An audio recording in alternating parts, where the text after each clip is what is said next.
Hi friends, जय जगन्नाथ। आज देख चलते गोटे रेसिपी बनैबा मीठा काठीमरा खिचड़ी से प्रेसर कुकर में देखो कौन कौन सामग्री बनाऊँगी। ये अदा टे छेचिकी नहीं, जीरा 3टा कंचा लंका, किसी गोटा मसला, हलदी गुंड, ये काजू किशमिश नहीं, चाउल और मुग को धोईकी रखी प्रेसर कुकर जेहेतु बनैबी प्रेसर कुकरटा बर्तमान बसईदेली।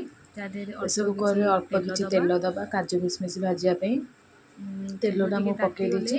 तेलटा टे गरम हेल्ले आप काजू किशमिश पकेबे। ये काजू किशमिश देखो पकई देती। काजू किशमिश जो पर्यटन टे ब्राउन कलर होगी न भाजी से पर्यटन टे भाजबे, टे भल लगी था से भाजिले। बर्तमान देखो प्रेसर कुकर में बहुत कम टाइम जदि टाइम हो जाए आपण मैंने खाଇବା बनई पारना एमती करके खाईपर सांगे सांगे हो जाए पूरा 10-15 मिनट भितर। ये बर्तमान जो तेल था से तेल में फास्ट गोटा मसला पकई था। मो झील जेहतु पाखे मामा मामा होता मोर टे माइंड साड़े रही है पकई पार नी अदा जीरा पकईदेली कि आपण मैंने सेमती करेंगे। फास्ट गोटा मसला पकईबे ठंडा मत ये सब पकईकी भल लगे भाजबे। भाजी गलापर आप जो चाउल और मुग धोईकी रखिथे पकईबे। चाउल मुग टे पानी थाए सेंस जो साउंड टा हुए से न कमिला जाए आप भाजबे एमती हाथटा चलाऊे ना मुग चाउल टे तले पूरा लग जाए।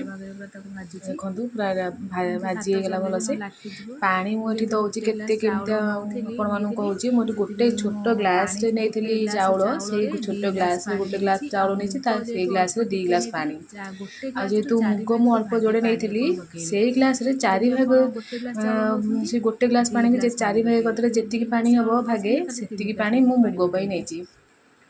ये देखो मु 3टा लंका नहीं पकईदेली, ड्राई फ्रूट किसी पकईदेली, स्वाद अनुसार लुण पकईदेली। आप चीनी खाऊे पकईबे, जब न खाऊे भी पकईबे भल भी लगे चीनी टे पकईले भल लगे खाया।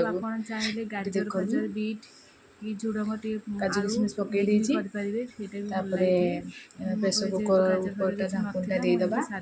गोटे सीटी आसिले आपण बंद करदेवे। से गोटे सीटी बढ़िया मैगरे पूरा 10 मिनिट पूरा बहुत कम समय देखो बढ़िया मैगरे हो खिचड़ीटा। मुझे काजू किशमिश आउटे भाजी जो रखी दे देखो आपण मानक जब मोर रेसिपीटा भल लगी प्लीज लाइक करेंगे, कमेंट करेंगे, सब्सक्राइब करेंगे। बढ़िया